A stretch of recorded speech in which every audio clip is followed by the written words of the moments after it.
Minions of the Zoo is a lovable ragtag group of misfits that sprang up initially as a fan group to Ranting Monkey, Scribelite, Some Dumb American, and their joint Lords of the Night livestream show. Late night discussions in Discord quickly evolved into streams of their own, with each member bringing something new and different to the table for discussion. Led by the incomparable Reject PPC and the One-Ton Hammer, the group rotates hosts known as Zookeepers. Hello everybody and welcome to Minions of the Zoo. I am your host for this evening, One-Ton Hammer. I will be your Zookeeper tonight, Reject. Alright, and welcome to the zoo. I am the Lucky Pop-Tart Inquisitor. Sanguine. Skep, Tock. I'm Prospero. Cassie. And I'm Hazed. Regular streamers, they're known as minions, and special guests are known as traveling exhibits. They're on a nightly basis, so that each show has something unique and fresh for our audience. Minions of the Zoo currently streams at 10:30 Central Standard, 11:30 Eastern Standard Time. Let's be xenophobic, it's really in this year. Let's find a nasty, slimy, ugly alien to fear. There's no more cutesy stories about E.T. phoning home. Let's learn to love our neighbors like the Christians learned in Rome. We know we ought to hate them, they're different, you see. We've seen they're mean and ugly on movies and TV. The folks that ought to know have told us how it's got to be. The gospel truth is found in scenes from Alien and V. Let's wipe out any life form that seems to be a threat. We'll serve them up a genocide they never will forget. 'Cause if we miss a couple, they'll breed a couple more. And soon we'll all be hating twice as many as before. 'Cause the aliens can never be as good as humankind. A more delightful race than us you'll never ever find. So step aside, you star slime, we're ready for your worst. We know you want to beat us, enslave us and defeat us, oppress us and browbeat us unless we get you first.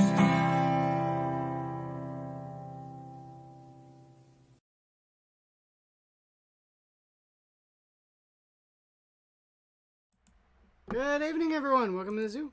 I'm your Zookeeper for tonight, Inquisitor. Minions joining me are Eeyore. I was just resting my eyes. Yeah, sure you were. And Mr. Adam. Hello. How are you gentlemen this evening? I'm freaking tastic. For some reason, football wants to go against every prediction I make. You and your foosball. Anyway. And of course, those people who will never get that island, as much as they complain about it, won the World Cup today. They're still not getting the island. Oh, is it China? No, Argentina. Oh, okay. Oh, Different island, same amount of salt intended. I was thinking about the Falcons, but yeah, no. You're right about the Falkland Islands. A Falkland? Falkland. Falkland. Fagelus? No, we're straight. Fagling. Yes. Hey, but I see you have some wine over there. Wine? Oh. Well, you know, it's fair. Okay, I guess we're not running with this bit. So yes. Holy. I'll yes and you, but I have to know what the joke is first. Oh no. Thought we were going with Robin Hood Men in Tights type of bit, but yeah, okay. Shit, I don't think I have a fucking paper towel near me. Hang on one second. I'm just gonna mute 1 second. While he's muted, Eeyore, how you been? Well, Week 15 of football's been horrible. As for everything else, anxious about one trip and having issues budgetarily with the other. I mean, you could do, because I remember you were talking about concerns. Thank you. Concerns about being able to save up the cash for our summertime get together. You could do what I did this last summer, which was take little bits of cash out of every paycheck and set it aside for the trip. That's essentially what I'm going to do after I clear my Christmas/holiday budgetary problems. Yeah, I say it sounds about right. I would say I'm doing pretty much the same thing. I'm putting off saving any money right now until the new year. I mean, I can put it this way. I go full frugal. Like, I don't spend a single extra penny. I could probably save up nearly, no, not that much. 6, maybe 7 before I have to head out that way. $700. Yeah. Yeah. Say when I was saving up for the trip and having to get the like hotel and get all the stuff for gas and the ferry rides and all that kind of stuff. By the time I stopped collecting or saving money for all of that, I had $1,000 set aside. Excellent. So you can expect the same sort of thing from me for this year as well. Maybe even more, considering that we're doing Gen Con. Oh, on that, if I'm not able to exchange the money up here at any of the banks, how jackass are the banks there for exchange rates? Are you talking like exchanging Canadian money for American money? Yes, monopoly money for the green. Now, here's gonna be the problem: is that like the easiest way to do it is gonna be to go to a currency exchange. Currency exchanges will charge you, I think, like 20 to 30%. Yeah, that's exactly why I'm asking banks, not. So the easiest way, if you really want to do that, would be if you bank with some place that has a branch in, like, stateside. Mm-hmm. So, like, if you have Chase Bank up there and you have an account at Chase up there, you can come here and withdraw the proper amount of American currency from the Chase Bank up here. Well, if worse comes to worse, most banks up here can do same-day exchanges into USD, so it's not too hard. Yeah. I actually think my bank actually is able to withdraw in USD through some of their ATMs. Yeah, I was gonna say, how common is it for places up there to accept American currency?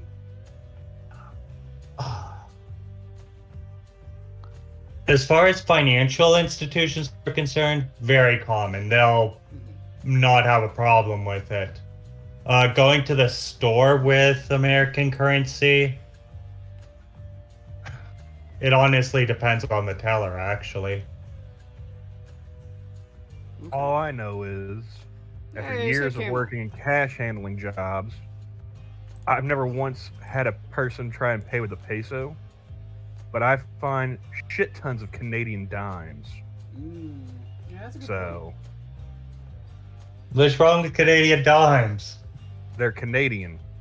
Yeah, they're better than your dimes because your dimes have a tyrant on them. Yours literally have a monarch.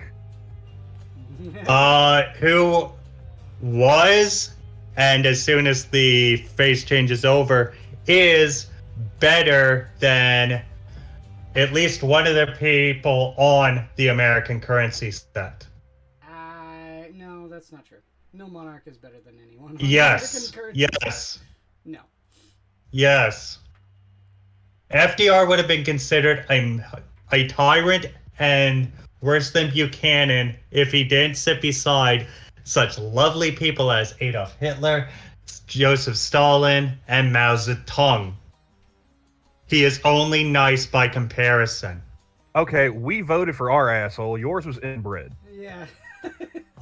Inbreeding within the English royal family is actually not that common. It's actually the least common amongst any Charles. royal family.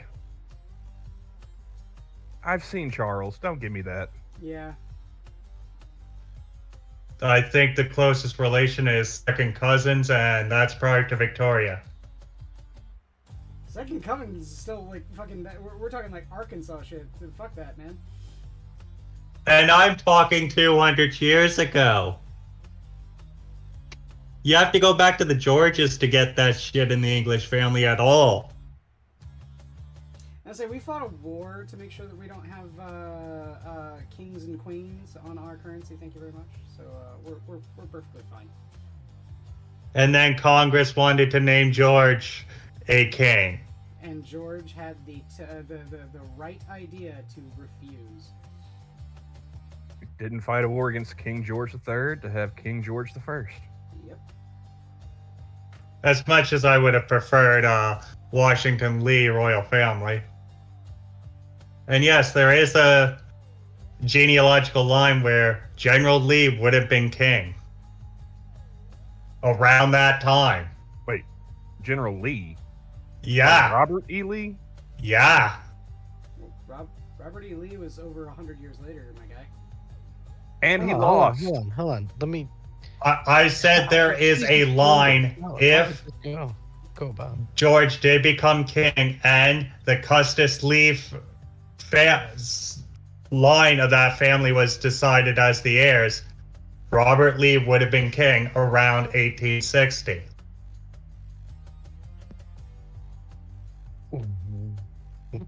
Wow, that is an interesting take. Do you also believe that the Canadians burned down the White House? Oh, for God's sakes. I just Adam. I'm not getting into this, and I do not wish to get onto the stream just to time out that sanguine simp that keeps on saying it was the 80s. What fucking year, donkey? What fucking year? I don't... Hold on, in Sanguine Simp, who is the Sanguine Simp? He's... Hey, you guys weren't here for that one. I had to sit through like half hour of them just back and forth. That's a half hour. I was just trying to talk about how Halloween is the superior holiday in America, and they just kept going on about fucking Canada. Superior to what? All other holidays. Fourth or fifth, in my opinion. Well, it's okay to be wrong, And, but, you know. and that's why your application for citizenship will get denied, sir. I'm going in one of the easy ways. And that's coming from Hate Camel. Think about What, that. from the southern border? Ooh.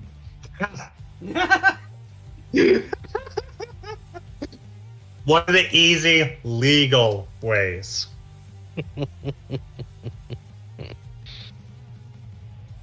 Thank you, Della. You're outnumbered on the stream, man. Everyone loves Halloween. Halloween's fucking awesome. I love Halloween. I'm not going to horror deny that. movies. I'm just saying that it is not the hold best on. of the year. Hold on. Why does Eeyore? Why do you not like Halloween? What's wrong with Halloween? Do not conflate what I'm saying with me not liking Halloween. I said it's third, fourth, or fifth. I just don't understand. If you the rank hate Canadian Thanksgiving above Halloween, sir, we are going to have a problem.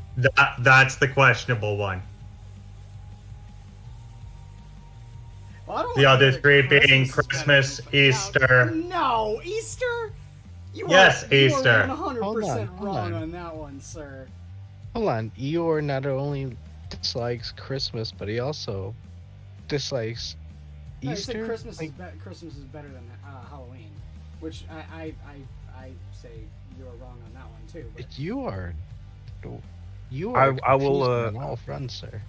I will repeat what I said last time. The war on Christmas will continue until its illegal occupation of November ceases. yes, I 100% agree on that one. The war of Christmas aggression. As far as this cannot stand. Corporate Christmas is concerned, I'll agree. As everything about Christmas. I mean, like, don't get me wrong. Like, I like Christmas well enough. I mean, you know, the seeing your family and, like, you know, the spirit of brotherly love and blah blah blah blah blah. But in my opinion, all of that pales in comparison to just the atmosphere of Halloween. I mean, that's one thing that binds us all together as being human. Not even just being American, but being human is is fear. Is banding together to huddling next to the bonfire to keep away the shadow creatures. It's like that. It's primal. It is primal to love Halloween. Well, for me, also, it's a matter of the different seasons. Like, down here, October is still nice, pretty nice and warm. Mm-hmm. It doesn't start really turning cold until, I don't know, middle of November-ish. Yeah, that's about right. And December, like, this whole month has just been hell on my sinuses. It's been kind of warm, kind of cold, kind of warm, kind of cold. The fucking roller coaster of temperatures, yeah. We don't really get snow that much, like very rarely. So like hardly ever have a white Christmas. And if we do get it cold enough for that kind of precipitation, it usually ends up being like freezing rain. Yeah, I've had more I've had more ice storms than I've had snow on Christmas. Yeah. And yeah. Christmas isn't all that festive when you're sitting in the dark because you haven't had power for a week or two. Yeah. What's wrong? Your power system can't handle a little bit of frosty drizzle? No, I'm talking like literally just ice everywhere. Yeah. It pulls down trees, it pulls down power lines, it pulls down trees onto power lines. Oh, you're talking about the ugly shit. Yes. I'm talking about like sustained, we're talking tons of ice everywhere. And I'm not exaggerating. Like a 2 or 3 inch coating of ice on your car. Easily, yes. Oh. Normally, we have to wait until around February to get that kind of stuff here in Chicago, but yeah. And the funny thing is, like, usually December's not even the coldest month here. That's usually January or February, which is why I hate celebrating my birthday. It's usually freezing balls. So that's why Halloween is tops for me. It's like that's perfect time of year. Well, I'm 100% agree. I hate winter, like, just period. So Thank you, because like trying to argue with Sanguine, he's like 40 degrees. That's perfect. No, it's not. No, it's not. Hold on. You're trying to argue with Sanguine. That's the wrong person to argue with in terms of winter. Yeah. 70... Well, like he and Johnny both are like those damn Northerners. Like come down here. These are perfect. These are the Sasquatches that we hear about in lore. Yeah, they're walking around in like shorts and These guys, t-shirt, 20 to 40 cooking degrees. delicious Like, meals. no. That's what they do. Yep. But then they. Speaking of which, I'll be right back. I'm gonna go grab a bite. I have not had any food except this morning, so I really need to get something in my stomach. So I'll be right back. I ate before we started, so yeah, get it. I figured I'd hang out a little bit before I get ready for work. Oh yeah, I'm back on the graveyards. Back on the graveyard shift. That's right. Yeah, so I mean, like, I can hang out like on Mondays and Tuesdays, or no, Sundays and Mondays, since you guys go early. And I've got Wednesdays and Thursdays off, so I can stream with Johnny. Nice. But unfortunately, I won't be able to hang out and whatnot with Sanguine on Fridays anymore. That sucks. I'd say He goes at the regular time. For me, I actually was talking with our production manager at the plant, and they want to hire me on. And when they hire me on, because I'm still a temp, technically, but they want to hire me on, but they have to wait until January to do so. But when they do hire me on, they want to put me on third shift finally, so I can have my Mondays back. Sweet. So Unfortunately, I won't be able to hang out with you on Monday nights. well, you know, it's a trade-off, my guy. Yeah. No, but yeah, you know, Sanguine and Johnny, they went, you know, like, oh yeah, you know, cold. Prefer the cold. You can put more clothes on. It's like, yeah, but I mean, I hate that argument. I can always add more clothes. I can't take more clothes off. like we live in the 21st century, fellas. We have air conditioning. Yeah, we have air conditioning, and not only that, I much prefer walking outside to an oppressive heat. Like, we're talking like, you know, 80, 100 degrees, right? Like, I would much rather walk out to that and feel that, like, pressing down on my lungs than walking out, getting a biting cold breeze, and not being able to breathe, period. I mean, also, there's the simple fact that you're getting more sun, also. Mm-hmm. Yeah, vitamin D. And therefore, yeah, the vitamin D, get you a nice tan.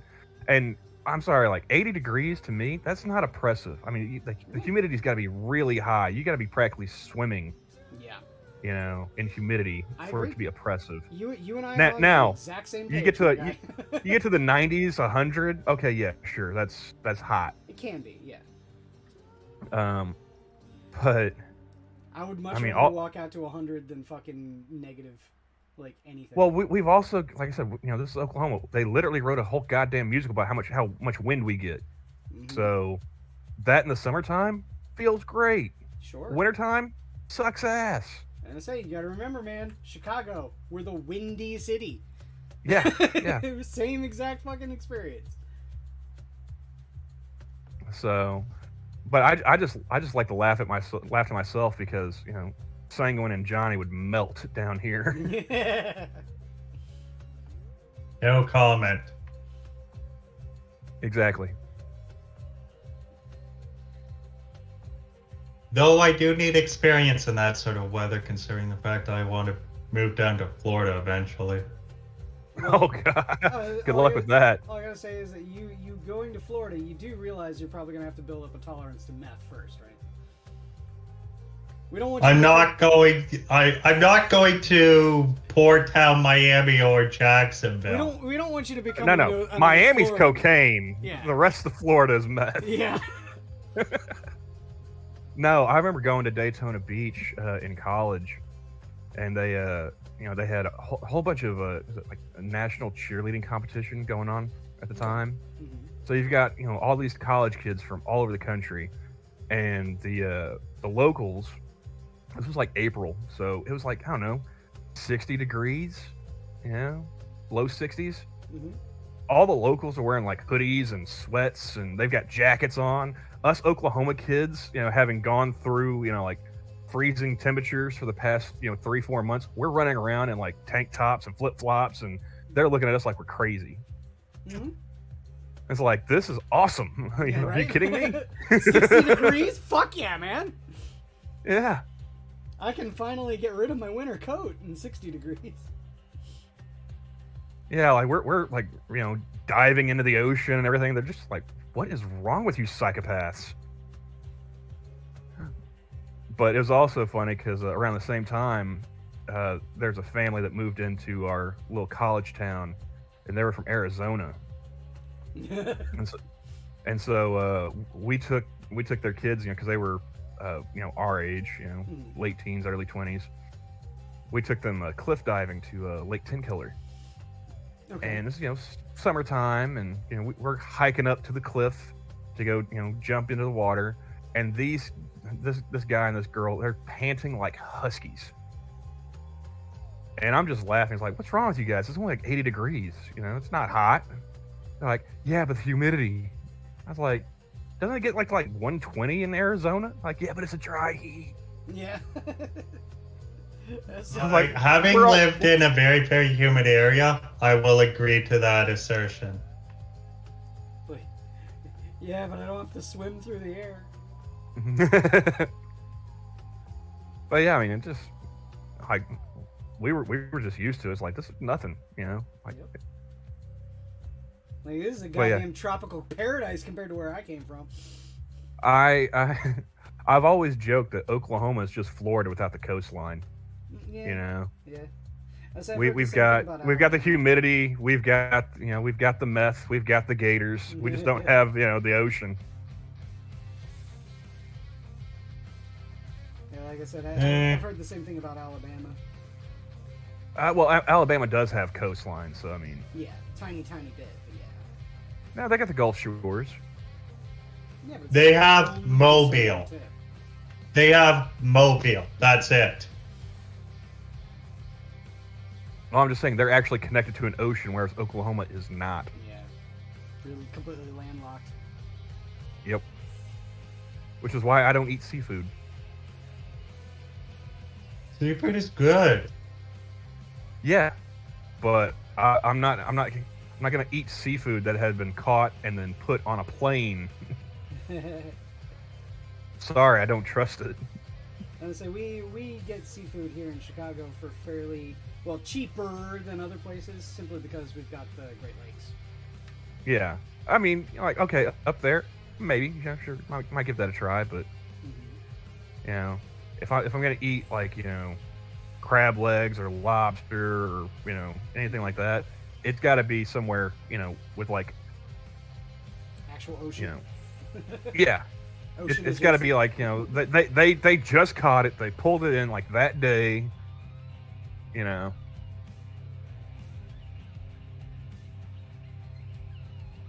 So what are we painting today, Quiz?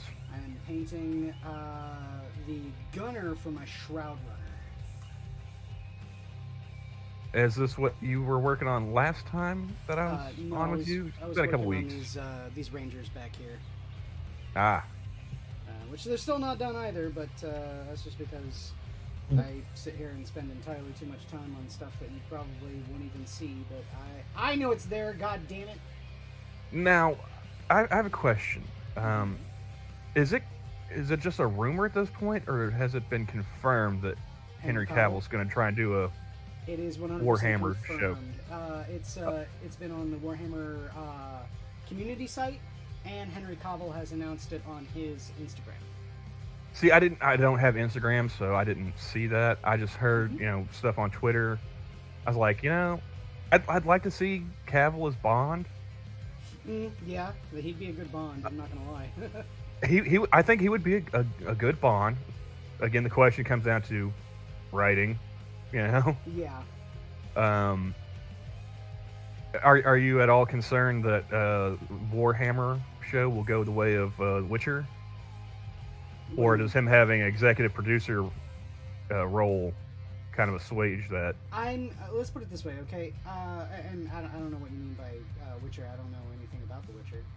So. Oh! His show, The Witcher, on Netflix. They were not going with the source material. The showrunner and the writers, he was butting heads with them, and he was trying to stick more to the source material because he was a fan. I read a story about that, and about what's even worse is that the story that put it out kept on talking about how the writer for the show was a woman, and how it was latent misogyny for him to butt heads with her about the source material. No, that's not. I've had a similar. I've had a similar issue with some other shows because I've been reading these different books that they've turned into shows. Sure. For Amazon, and I got so pissed at both of them. One of them I couldn't even finish the first episode. Yeah. Are you guys familiar with Jack Reacher? Yes. Okay, so they had that show on Amazon. I like the casting. Alan Ritchson as Reacher, he fits the bill. I wanted to watch the show because it had him and Malcolm Goodwin. I've liked Malcolm Goodwin on iZombie and Breakout Kings. I know he's done movies, but I don't think I've seen any of those off the top of my head. Or if I have, I've forgotten what they were. Mm-hmm. But I liked him, you know. And then Alan Richardson, I liked him going back to Blue Mountain State. Okay. So I pick up the book, you know, the first book in the Jack Reacher series, Killing Floor. And I read it, you know, in a couple days in between, you know, work and house cleaning and whatnot, you know, all those adult responsibilities. Mm-hmm. I enjoyed the book. And I go and sit down and watch the show, and I think they maybe got one episode in before they started changing shit from the book. Okay. And it's like, why are you doing this? That's not how this goes. You know, this person wasn't, you know, in this scene in the book. You switched, you know, that line to somebody else.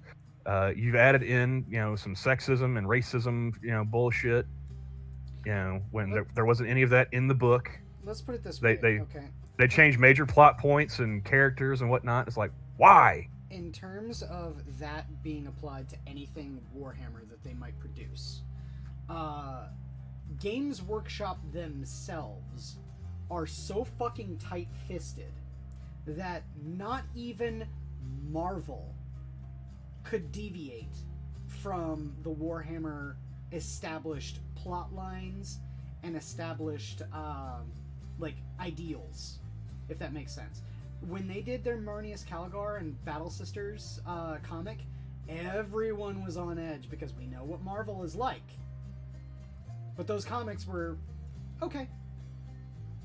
So you're seriously expecting JW to send down a story consultant that if Amazon tries and pulls their bullshit, they'll just pull the plug entirely? They don't need a story consultant. They have Henry Cavill. Well, no, I think that not only will they not allow Amazon any creative control, I think that Games Workshop, as part of the stipulation for their contract, will say, Amazon, you are only a distributor. You don't get any say at all about what we produce. Period.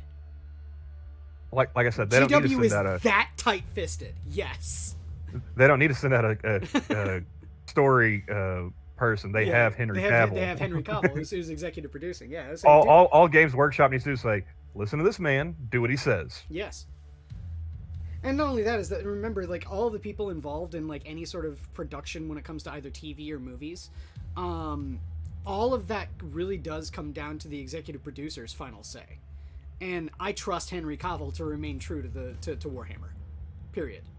As much as I do as well, I think JW has to stick too far up their ass to just trust this random outsider, at least from their point of view. Well, no, I 100% agree with that. I also think that they'll probably take a trusted author and attach them to the project. I mean, that's what I mean. Literally put out a story consultant. Dan Abnett was the story consultant for the fucking Eisenhorn TV show. And he wrote the original fucking book. Wait, well, there's the Eisenhorn show actually made it through? It's in production. Oh. Well, see, there's another show that Amazon did based off a book called The Terminal List. Mm-hmm. And the author of that book is a former Navy SEAL named Jack Carr. And his two passions as a young man growing up was he wanted to join the military and he wanted to become a writer, like the action thriller spy kind of books. Yeah. Tom Clancy, Jean Lagarde, that kind of stuff. Yeah, Clive Cussler, all that kind of stuff. Sure. And so I read the book. I like it all right. It was his first book, and it's fiction, but he pulls on his experiences from the SEALs because his main character, James Reese, is set as a SEAL. I like the book all right. And then the first episode, I didn't even get halfway through the first episode. I'd listened to Jack Carr on podcasts talking about, them making this book into a show, and Chris, shit, what's his last name? Pratt. Mm-hmm. That was his ideal casting for James Reese, and I was like, okay, cool. So he's involved. He's been on set. He's seen what they're doing. They've got some veterans, other SEALs and whatnot who, playing background characters and this and that. They're gonna be legit, right? Didn't get halfway through the first episode. I was like, nope, I'm not doing this, because they changed so much in not even 20 minutes. It's like, how, why, what the fuck are you doing? I say, to be fair, for a lot of that kind of stuff, adapting a book into any other media, you're gonna have to make some changes. But I get that. I understand. Yeah, now, if this was a movie, I could understand them keep cutting some stuff out from the book to condense it down for a 2-hour movie. Fine. I understand. I get it. I'm one of those people who's like, yes, the book was better, but there's different mediums, different constraints. I got you. Mm-hmm. This was a series, so they had time. They could flesh stuff out. And I'm not talking about them just like, okay, well, we got to cut this for story. Are you aware that the production tolerances for a TV show are typically so tight that people have to pop caffeine pills on the regular just to meet those deadlines? I'm not talking about deadlines, Donkey. I'm talking about they changed specific plot elements of the show, of the book, for no apparently good reason. Like in the book, they go on this mission. They've got a bad feeling about it. It's being pushed from higher ups. They're not the ones that selected their target package, their infiltration, any of this. It's being pushed from on high, and he's got a bad feeling about it. And then all of a sudden, somebody trips an IED, and his whole team is dead except for him and like one other guy, and a whole bunch of people on the quick reaction force. They die too. In the show, they switch it from Afghanistan to Syria. Instead of them walking over like a ridge line, they're in tunnels. The only people that die are his SEALs. Let's see, what else was there? There's a scene where he's talking to NCIS investigators, and in the book he's keeping his cool because he realizes, based off the questions they're asking him, they're trying to push his buttons and get him to lash out. freak out. In the show, he just fucking does. He calls them rent-a-cops and shit. It's complete departures from the character. In the book, he's got a tumor. Yeah, he's not acting like the character. In the book, he's got the small tumor on his brain, as well as the rest of his troop members. An army doctor in Afghanistan notices on his fallen teammates and takes an MRI of him and finds it as well. In the show, no mention of it. When he gets back to the base stateside, they, as soon as he's going to walk in to the command, he sees people running out, and he's trying to find out what's going on. They're like, hey, Boozer, one of his troop members, we're going to his place. You should too. He doesn't find out until like later on in the show that this guy, committed suicide. I'm ruining the book, but it's been out for like 5 years. And, I'm just drawing comparisons. Now, it comes down to the fact that respecting the source material and so on and so forth. Even with they didn't do that with either Reacher or the Terminal List. Yeah, even with having the original creator there, a lot of times the original creator is just there as like a consultant, but they're not the ones that are writing the script. They're not the ones that are enforcing the production of the show. So something like having an original creator or a creative force being the executive producer, someone like Henry Cavill, makes me a little bit more have my fears a little bit more assuaged when it comes to being faithful to the source material. And another thing too is that Warhammer itself is a universe, not a specific novel. So they could, write something entirely new and not have it be based on literally anything, but just have it be taking place in the 40K universe. So Yeah. that's what I suspect is actually going to happen. I don't think they're going to be basing it on anything, except for, of course, the Eisenhorn series, which is based off the Eisenhorn books. But Now, like if this were something like Warhammer or some other sci-fi, high fantasy, something like that, I could see them changing stuff for budgetary constraints or time constraints. Maybe we can't afford the CGI to get this dragon or that alien, whatever, just right as it's described in the book. But neither one of these two novels have anything like that. It's all based in reality. This is stuff that they could have done, fairly faithfully, and it just went right out the window. Episode 1, and I think Reacher was like maybe episode 2, which is really, like I said, big shame because I like the casting for. I mean, they even had Bruce McGill in Reacher. Amazon Prime keeps on trying to get me to watch Jack Reacher. They keep advertising it to me. I'd read the book, dude. Yeah. It because like I said, they what is that dude's name? They had because like when they had like the main villain from the book for Reacher, I didn't think of like who I would cast based off the description in the book, but when I saw the guy, I was like, oh, okay, him. He's I could see that. What is his name? Where's he at?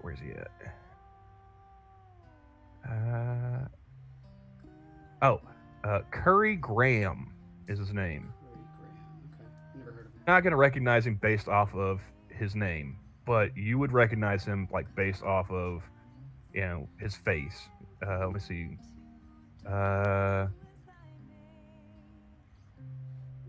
He's been in a bunch of TV shows: Blue Bloods, The Rookie. He was on Law and Order. Oh, okay. Everyone's been on Law and Order. Come on. Well, the question is like, which 2 episodes was he in? Because 30-year span. Yeah. He was on Westworld. I never watched that one. Longmire, Chicago PD, Agent Carter, Mad Men. I never watched that one either. I heard it's really good though. He was in Cabin Fever 3, Patient Zero. I didn't know there was a 3. I knew there was 2. Any of you guys ever watch Fringe? Fringe. Oh wait, I think I might have seen a couple of episodes of that. I had a former roommate; she used to watch it. Oh, he was only in 1 episode. Never mind. He was in 1 episode of Suits. I remember that one.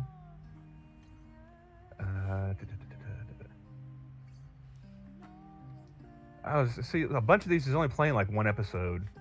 Yeah, he's like trying to He's find a bit character. Mm. Yeah. And he was in Stargate: The Ark of Truth. He played James Merrick. I don't even know what that is. Sorry. It's one of the direct-to-video. it was one of the 2 movies that was formed out of the partial writing for Stargate SG-1 Season 11. Oh, no, okay. We One episode. We went over this before. I didn't watch Not a Stargate guy, I know. that show. It's a shame, And though. It's very good. the reason I butted in is to clarify on what I meant when I said specific examples. If they were completely dissing the source material, okay, fair point. However, my point was, with a new medium comes just almost the requirement for alterations to need to be made. If they are respectful alterations and tell an interesting story on their own that in its own way adds to the universe, that's ideal and desired. I would say If, as you are saying, that's not a requirement, especially for Warhammer, because there is established not only visuals and narrative beats, but like the universe itself is so fleshed out that even going into like a new medium like film, you do still have those constraints, and you still have something to build off of. You've got all the Indeed. However, and that's a big thing I'm actually worried about. I'm honestly expecting this Amazon show to be another Space Marine, blah, blah, blah, blah, blah. And I'd honestly be bored with it. I'd honestly be bored. I would say, I mentioned it on Twitter. There was a... I accidentally jumped into the sewer again for a tiny bit and then immediately got back out. But one of the things was that someone on Twitter asked the question, what would be your ideal thing that Henry Cavill would produce for Warhammer? And I said, I would love to see a Dirty Dozen style spec op where Henry Cavill is the grizzled veteran sergeant guardsman leading a team of guardsmen behind enemy lines against chaos. That's what I want to see. Whip out chaos for whatever you desire as well, because I mean, you can put it Space still Marines works. there. You can put Space Marines in fucking chaos.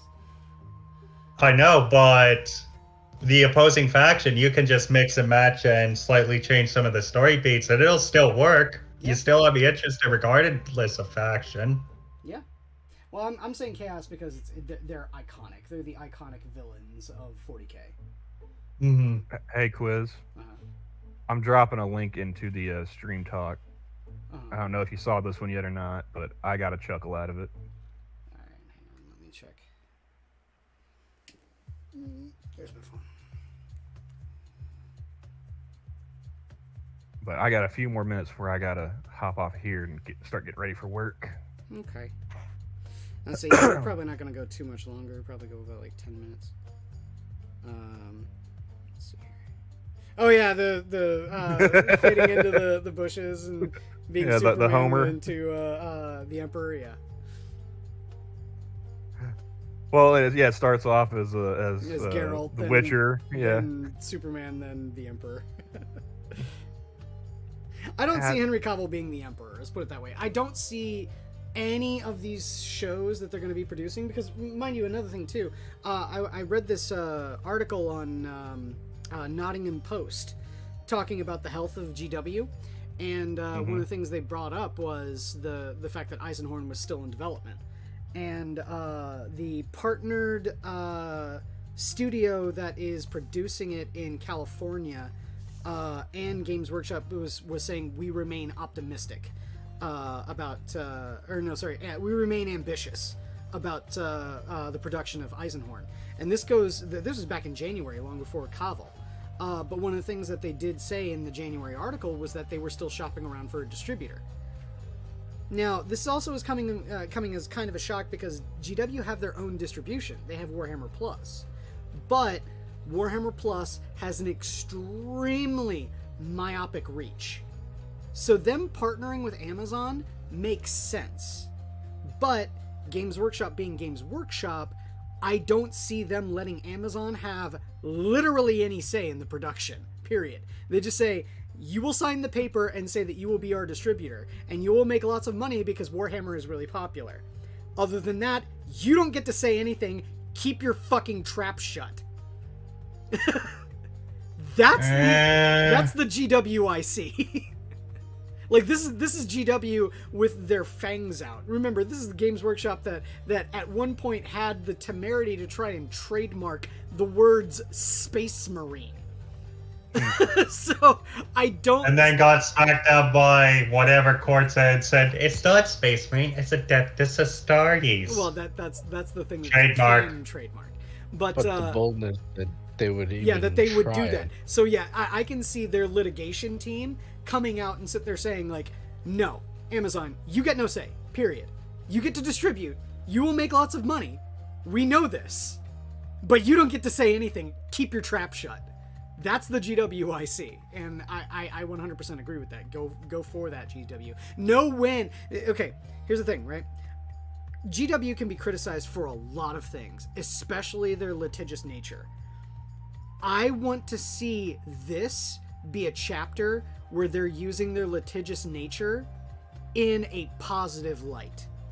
Because Amazon don't have any right to tell them what to do with their product, period. At that point, if they're signing the contract, they're only being a distributor, period. They don't get any say. Well, I wish that were the case with Reacher and with Well, the terminal list, because they would have been a lot better if they just. Let's put it this way. I'm sure that the source major material. Well, the major difference is that that's an author. This is a company. Yeah. Yeah. A company with an army of lawyers. as mad as I was watching those, because I kept pausing like every couple minutes at most. My girlfriend was like, "Why don't you just do a review of those?" I was like, "Maybe I will." Yeah, maybe I will. Only problem is like I don't have a computer with it's not strong enough for like any editing software, OBS, or anything like that. So it would have to be just a stream, and which means I would have to go through and rewatch them and maybe reread the books, take some notes, and Well, I still have an ambition to do a big video that I really should go and actually commit to it. I want to read because I have all these. I want to read the novel "Do Androids Dream of Electric Sheep" by Philip K. Dick. Read the comic book for "Do Androids Dream of Electric Sheep," and then do Blade Runner. And then give a retrospective of all three. Would you consider making that like a series with also like We Can Remember It For You Wholesale and then Total Recall? Yeah, maybe that might be a good idea. Like and maybe Scanner Darkly, the story and the movie. In the movie, yeah. I actually really do like A Scanner Darkly. The animator geek in me was all like, "Fuck yeah, rotoscoping." Yeah, yeah. I was gonna say it's like the rotoscoping is what really pulled me in, along with the casting. Mm-hmm. I mean, Robert Downey Jr. and Woody Harrelson and Keanu Reeves and Winona Ryder and Rory Cochrane. I was like, oh wow. And top it off, you've got a cameo by Alex Jones. I mean, I still haven't watched. Was it Waking Life? I can't remember what the actual. There's another movie that somebody referenced on Twitter about like Alex Jones being in it. I was like, I haven't seen that one, but I have seen A Scanner Darkly, and it was cool because he was just playing Alex Jones. He's just Alex Jones. Yeah. So like that just looks like a Tuesday night on the streets of Austin. Are you kidding me? Look, I'm kind of retarded. Yeah. But no, yeah. So I mean, who knows, man? Maybe I'll do like a watch party or something, and like on one of my days off, just binge Reacher with some of the folks in the Discord. Mm-hmm. I imagine like maybe Rotten would appreciate that. Mm-hmm. He's been doing some watch parties in our Discord. Sure. Unfortunately, he's been doing them like when I'm asleep. No. Yeah, switching over from the day shift to the night shift. So. Mm-hmm. But yeah, have to, because like I said, man, the changes they made were completely unnecessary. They just break apart the story. Well, I think doing Do Androids Dream of Electric Sheep and stuff like that, I think that might be a good idea to do long before Eisenhorn finally comes out, and then, being in my wheelhouse, then I would do the same thing with Eisenhorn. Yeah. Because then I could really, get that down to it and compare, book versus, expectation versus reality, sort of thing. But I mean, like listening to Alan Richson doing interviews about the show, I was really looking forward to it because he's like, like there are all these books in the series, for Reacher. It's like we could just do like one a season, like just keep it going. I was like, okay, cool, And I read the books like that, because I wanted to read the books before I walked into the shows. Sure. Because like with the Tom Cruise ones, it's like I had no understanding of the character, and then when you read about Reacher and then you see Tom Cruise, like, yeah, no, I can understand why nobody liked those movies. But I was like, okay, this could be good, especially with the way they title the show, just Reacher. Like you could go from one book to the next, no problem. With the terminal list, like that's one book in the series, that's the title of a book, not the character. So the character or the series itself. yeah. So it's like, how are you gonna, is that just gonna be like a limited series, or are you gonna do another book and with a different title, or are you gonna keep it on the same one? But that's not gonna make any sense. I would say, you know what, another one I should do too is, I'm not sure if you watched this series at all. I watched the series to its conclusion, which I think more shows should do. More shows should conclude. They shouldn't just keep on going forever and meandering and blah blah blah. But it was based off of the Guillermo del Toro penned The Strain. Oh, you see, I haven't watched it, but I have heard of it. Okay. That's both the book vampires, right? Yep. Okay. They call them the Strigoi, which is I believe the Polish word for vampire. But yeah. So, what's your rating? Like, we giving thumbs up, thumbs down? I give the series thumbs up. I really liked it. Okay, I'll have to give it a look then. I also listened to the book, the first book. There are story beats that are similar, but overall, everything is different from the book. And then I also read the comic book about it too, and the comic book followed a little bit more closely to the TV show than the book. But overall, I like all three of them, but all three of them are very, very different. So, see, I guess the reason why I'm so miffed about these shows is that if they had said, hey, we're going to adapt these books, we're going to change, probably going to go ahead and change some stuff, but, we're going to keep to the spirit of it. Mm-hmm. Okay. Again, I understand. I may not like it, but I can respect that. Sure. Going into these, like, the interviews I saw for both Reacher and, the podcast that Jack Carr did about the Terminal List, it made it sound like they were, like, really being true to the source material. Yeah. They were getting the details right, and, and I just like, okay, didn't even make it halfway through the first episode of the Terminal List. Like, you changed so much. This is not what I thought I was getting. I was sold a bill of goods, and these are not it. I don't know, like, for me, when it comes to stuff like that, too, like, I know I was on several episodes of a stream that Cynical Lindsay did, talking about The Walking Dead.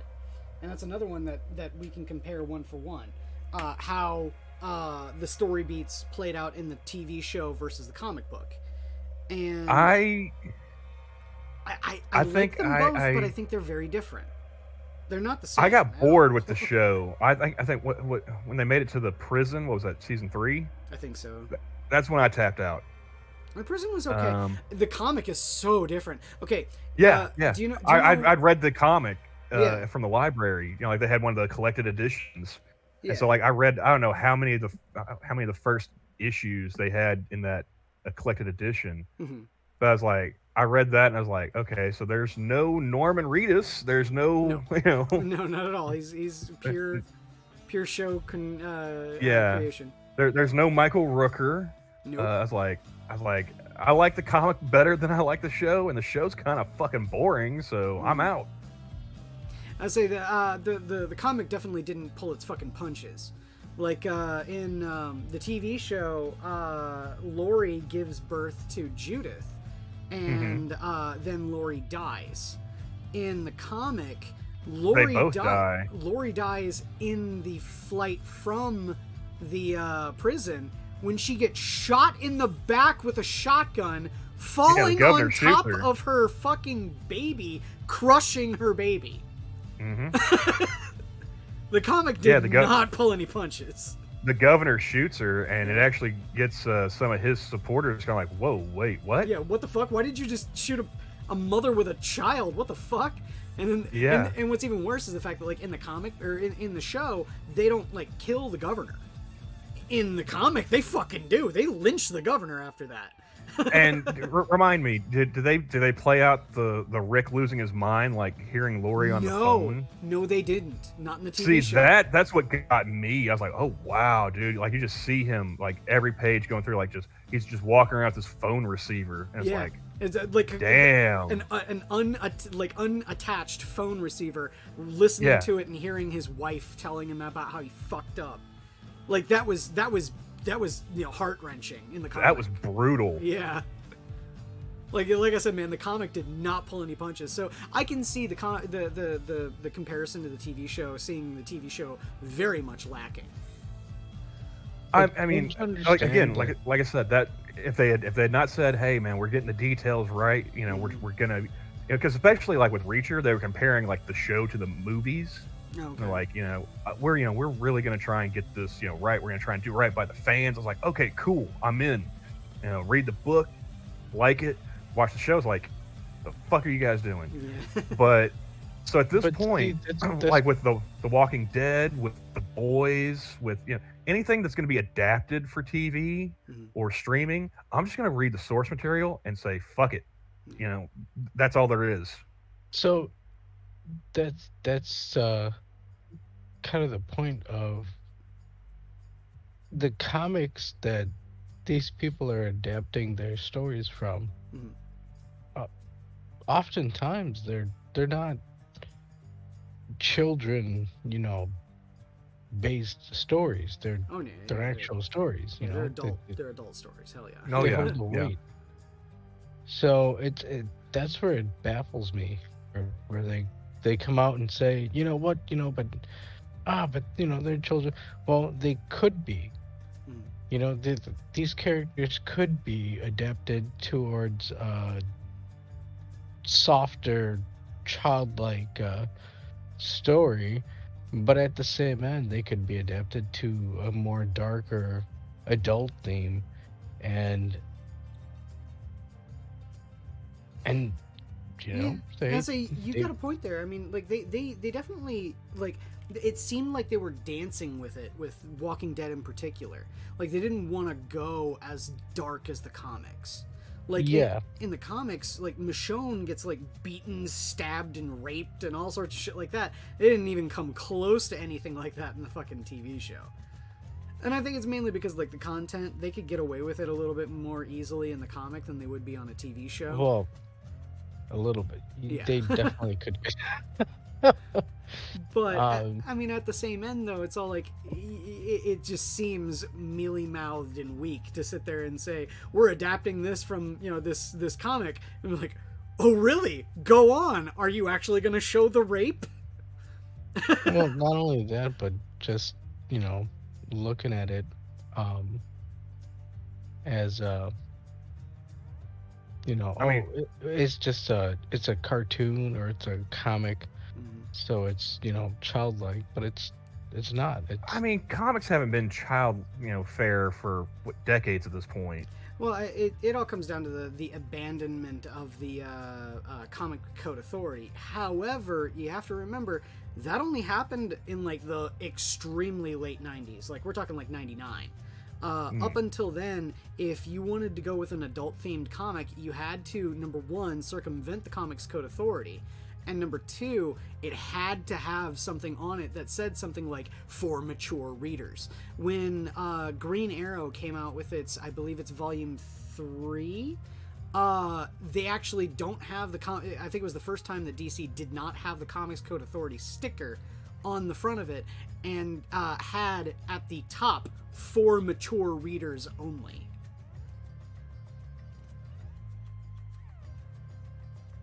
So kind of like the mature audience only type of CD stuff, right? Yeah, like was it a fucking Tipper Gore and her bullshit? Was it MRAA or something like that? No, it's RIAA for RIAA. records. Yeah, MPAA is the movies. That's right, MPAA. Gotcha. Yeah. I always end up like conflating the two. Yeah. Well, it's the same sort of fucking thing. same thing, different. Just different mediums. Yeah. One regulates movies, the other one regulates swearing on fucking record labels and shit. And do you guys know how arbitrary that shit is for the movies? It's so fucking stupid. Yeah, I know. You know what's even funnier is that the people involved in the rating of that, they have like no real background in the movies. No, they don't. Like censors don't have any background in actual artistic endeavors at all. But no, the what's even funnier is that there is a policy still in place from prior to the State versus Larry Flint. Did you know it is still automatically illegal in most like distribution and stuff like that? You have to fucking like really litigate it to show male genitalia. It actually used to be illegal to show male genitalia. Now it's like showing male genitalia is immediately an X rating.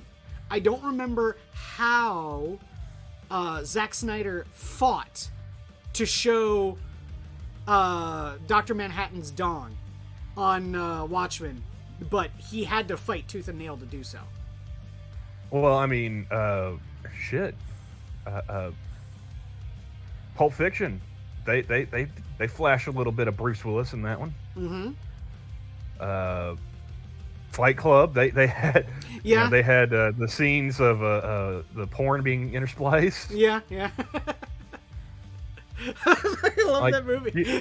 You had. And what was funny is like I had a buddy who did not believe me. I was like, nah, dude, they have like single frames of porn spliced. It's like, no, they don't. I was like, all right, give me the remote.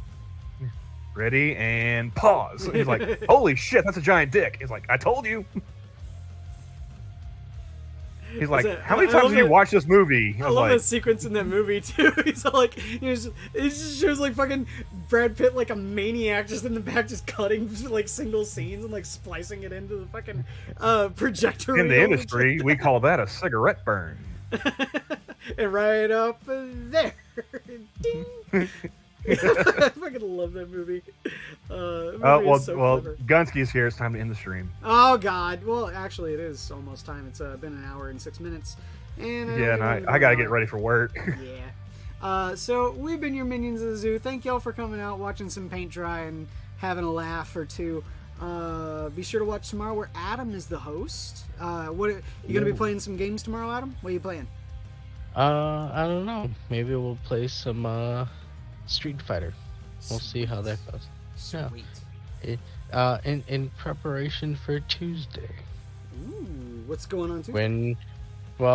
Tuesday is the day that Bison graced that village with its army, and you had the ultimate. Honestly, I can't do it wrong with it. Yeah. So, but of course, Terry is on a Tuesday, so. Yeah, that's where the Street Fighter reference comes in. But yes, if you come, fucking Jack Gunsky. You know what? You had a rigged game, sir. And he always does. I know. And he cheats. I'm shaking my fist. You can't see it, but I'm shaking my fist. Yes. But yes, check in tomorrow. Yeah. We'll hang out. Have a good time. Sweet. I say one of these days too. I think I'm gonna get too lazy to set up the camera and everything like that, and I'll stream some Shoota's Blood and Teeth. I think we need to play some Soul Calibur. We should. Because yeah. I unfortunately put my Dreamcast up, but yeah, I can easily get it out. Yeah, I've been having hankering. So. Or even better yet, since you have a decent enough PC, you can do Fightcade. Fightcade. Oh yeah, no. We can play it Terry online. Was talking about that. Yeah. Yeah. And so I really need to get nailed down a time when I can play some fighting games against Stamper. Stamper. I've been talking a lot with Stamper from Newgrounds recently, and I need to nail down a time where I can play some fighting games with him. He's getting on a kick of wanting to play some Third Strike. So. Oh, yeah, well, yeah. Third Strike doesn't have Cameo, my main. It does have Sakura though, and I'm pretty good with Sakura. I like Sakura. I gotta get with Third Strike. I gotta get used to because Coco is now playing Third Strike, and he's playing Hugo. Oh, okay. And I hate grapplers. Yeah. You fucking grapplers. Ugh. Fucking Okay. Zangief too, yeah. Yeah, and the Zangief, yeah. You know, I enjoyed playing it at first, but now being at the opposite end, Hey, though, your Dudley's not bad, man. You're really good with Hey. Dudley. I like my Dudley. Yeah, close quarter combats is good, but grapple, oof. Yeah. Yeah, no, yeah. All Check right. me out tomorrow. We'll be Yeah. hanging out, and playing some games. Play some Street Fighter. Fuck yeah. All right, guys. Thank y'all for coming out. We've been your minions, and the zoo is closed. Take care, everyone. Hi, everybody. Night.